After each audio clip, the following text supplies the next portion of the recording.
saya Natasha Lumi dari Fakultas Bahasa Inggris, Program Studi Sastra Inggris, Universitas Pembangunan Indonesia, Manado. Saat ini saya akan membahas masalah yang terjadi dalam kantor.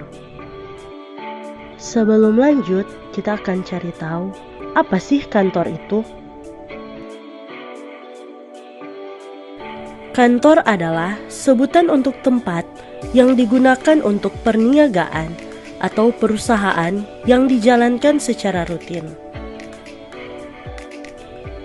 Kantor bisa hanya berupa suatu kamar atau ruangan kecil maupun bangunan bertingkat tinggi. Kantor sering dibagi kepada dua jenis.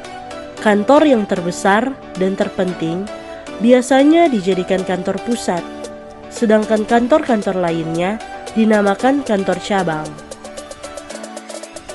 Kantor mempunyai peran yang sangat signifikan dalam membentuk karakter karyawannya dalam dunia perkantoran.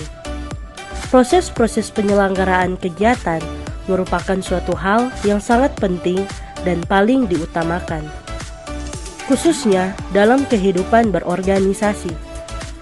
Faktor sumber daya manusia merupakan masalah utama dalam setiap kegiatan yang ada di dalamnya. Kelangsungan hidup sebuah organisasi bergantung pada pemimpinnya. Karena itu, memilih pemimpin yang baik diperlukan untuk mewujudkan kemajuan yang belum tercapai. Faktor penting dalam kantor adalah pemimpin.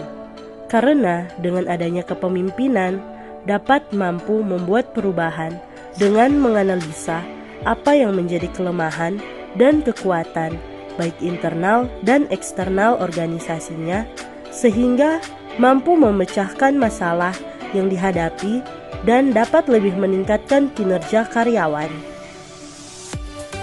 Kepemimpinan adalah suatu proses memberi arti pada kerjasama dan dihasilkan dengan kemauan untuk memimpin dalam mencapai tujuan. Kualitas dari pemimpin seringkali dianggap sebagai faktor terpenting dalam keberhasilan atau kegagalan organisasi. Keberhasilan atau kegagalan suatu organisasi, baik yang berorientasi bisnis maupun publik, biasanya dipersepsikan sebagai keberhasilan atau kegagalan pemimpin. Dalam sebuah kantor maupun perusahaan, ada begitu banyak permasalahan yang terjadi baik dari dalam ataupun dari luar perusahaan. Begitu juga seorang pemimpin paling berpengaruh dalam jalannya sebuah kantor atau perusahaan, karena satu kesalahan dari seorang pemimpin akan mempengaruhi kinerja pegawainya dan mempengaruhi kualitas perusahaan yang sedang ia pimpin. Kepemimpinan yang efektif adalah kemampuan untuk memiliki visi yang jelas di masa depan dan kemampuan untuk memotivasi dan menginspirasi orang di dalam timnya. Beberapa permasalahan yang kerap dilakukan seorang pemimpin. 1. Tidak memiliki waktu untuk anggota tim. Seorang pemimpin sudah seharusnya mampu untuk memberikan umpan baik atas setiap pekerjaan yang dilakukan oleh anggota tim mereka.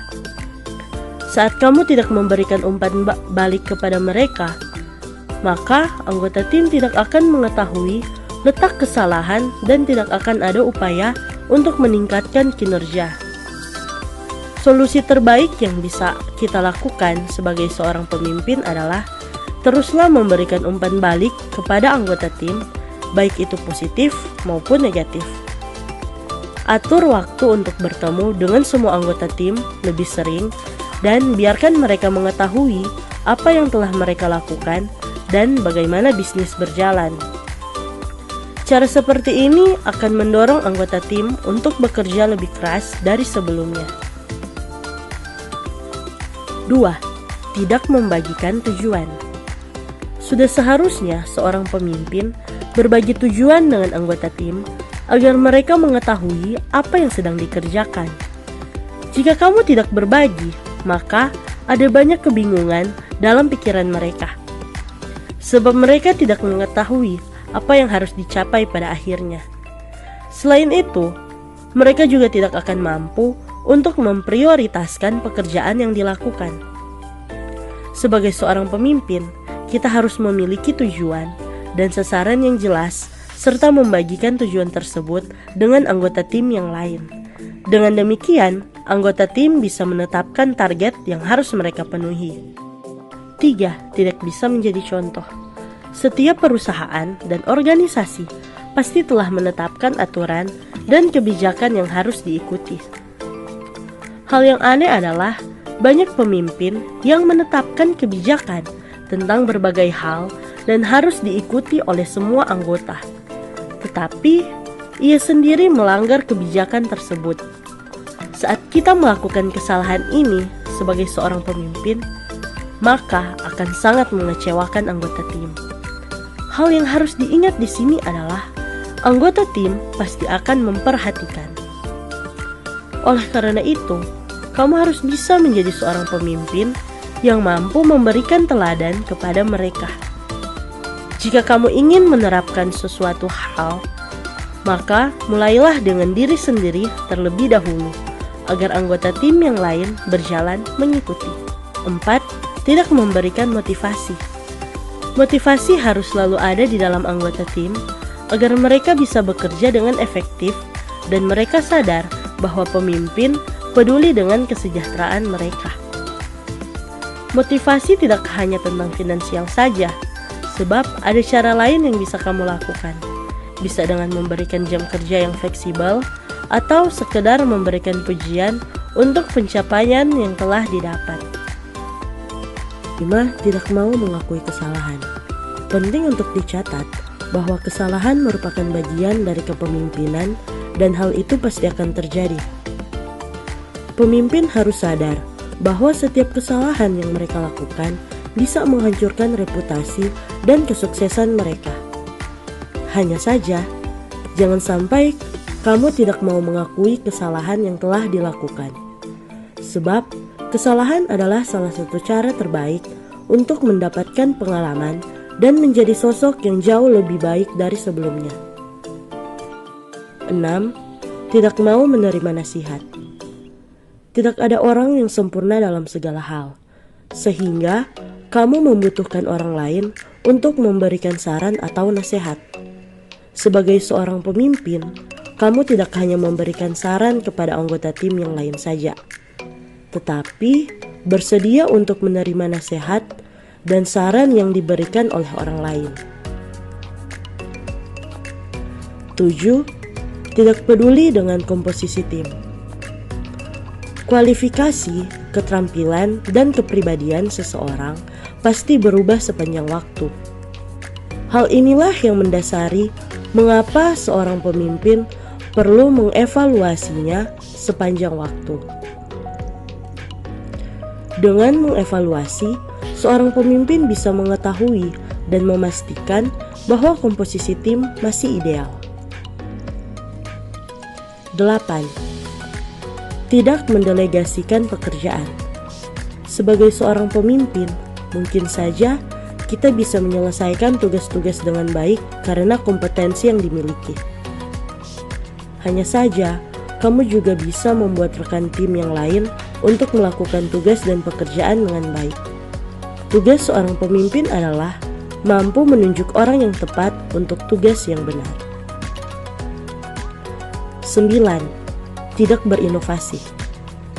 Kepemimpinan yang hebat membutuhkan seseorang yang mampu mengantisipasi perubahan, membuat rencana yang bisa mengatasi perubahan, dan mengambil tindakan dengan segera sebelum hal terjadi.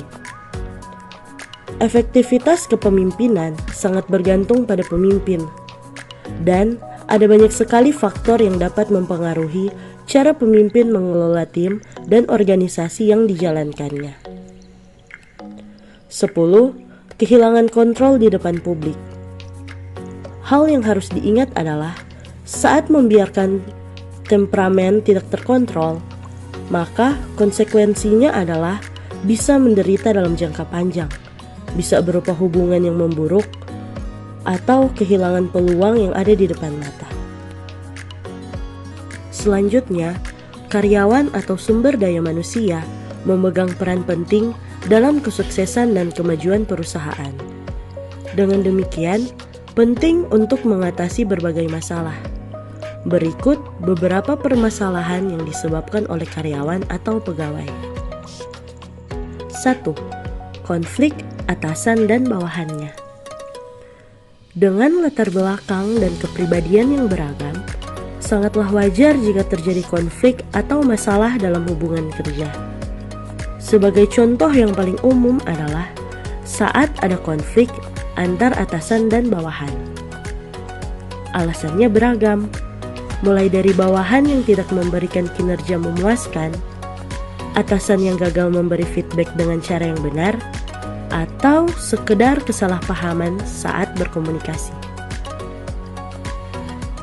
Meski normal terjadi pada sebuah perusahaan, baik perusahaan kecil hingga multinasional, satu hal yang menyebabkan masalah ini bisa berdampak bahaya pada perusahaan adalah ketika hal tersebut mempengaruhi kinerja.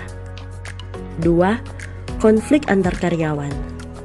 Tidak semua masalah karyawan melibatkan atasannya. Terkadang, konflik pun bisa terjadi antar sesama karyawan.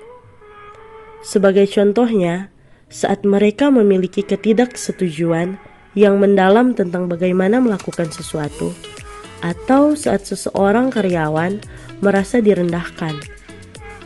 Masalah-masalah tersebut bisa terjadi serius juga, dan bukan hanya untuk karyawan yang terlibat.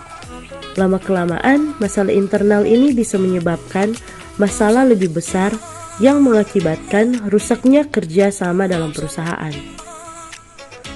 Dampak terburuknya, lingkungan kerja tidak lagi kondusif dan mengganggu karyawan lainnya yang semula tidak terlibat. 3. Buruknya komunikasi internal.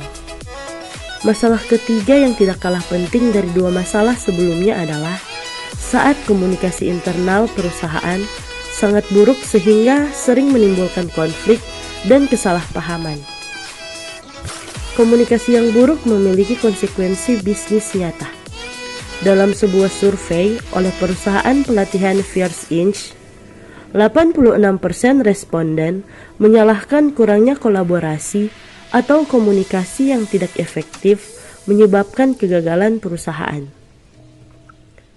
4. Ketidakpuasan karyawan. Umumnya, perusahaan mengharapkan kinerja yang baik dari masing-masing karyawan dalam mengerjakan tugas-tugas yang diberikan sebuah perusahaan.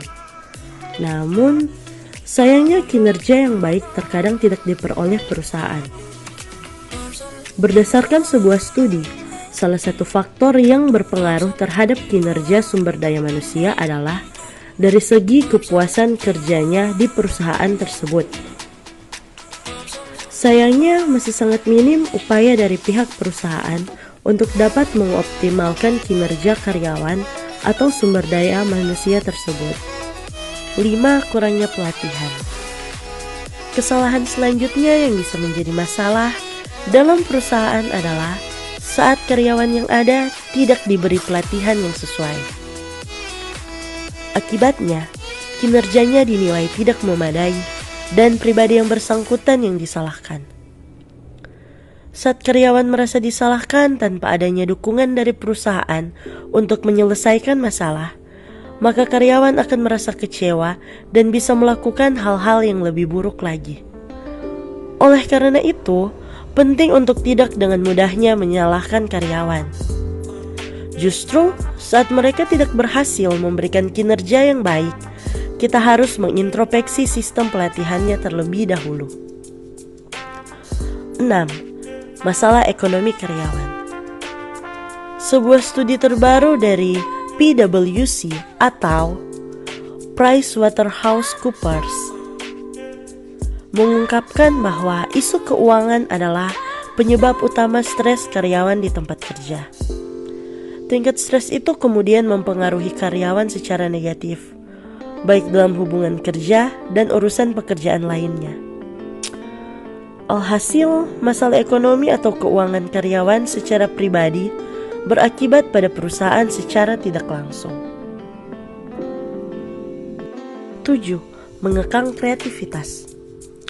Pada umumnya, perusahaan memberikan kebebasan bagi karyawannya untuk berkreasi dan berpendapat selama tidak melanggar norma-norma atau ketentuan perusahaan. Namun sayangnya, masih ada perusahaan yang menganggap karyawan sebagai robot.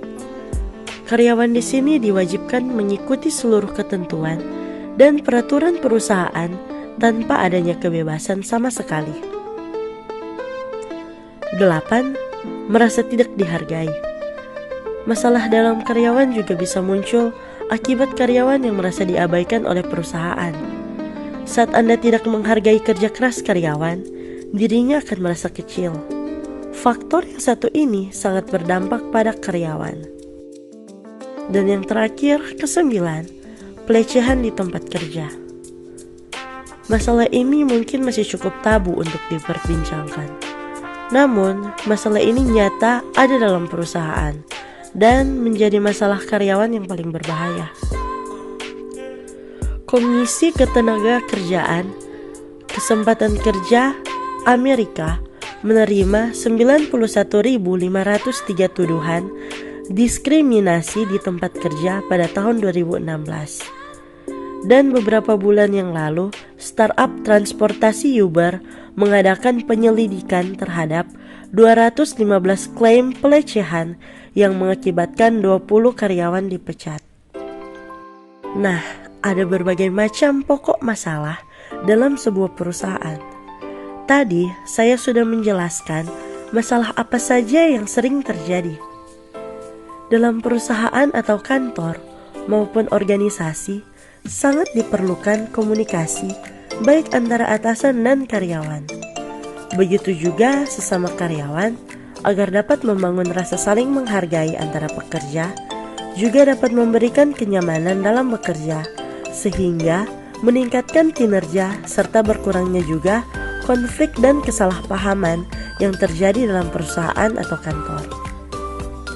Sekian dari saya. Thank you.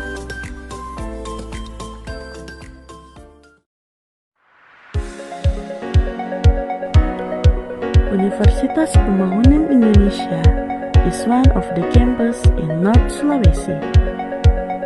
Universitas Pembangunan Indonesia has 6 majors, all of which are accredited.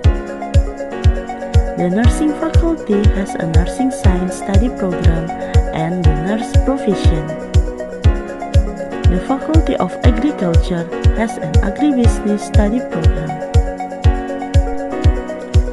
The Engineering of Faculty has an electrical engineering study program and civil engineering. The Faculty of Social and Political Science has a political science study program. The Faculty of Law has a law study program. The Faculty of Literature has an English study program. I'm a student of Faculty of English Literature. Besides that, I also a painter who often hold exhibition. Every activity I do outside of campus always get support and appreciation from my all lectures. Universitas Pembangunan Indonesia has various activities that can stimulate student development inside and outside the campus building.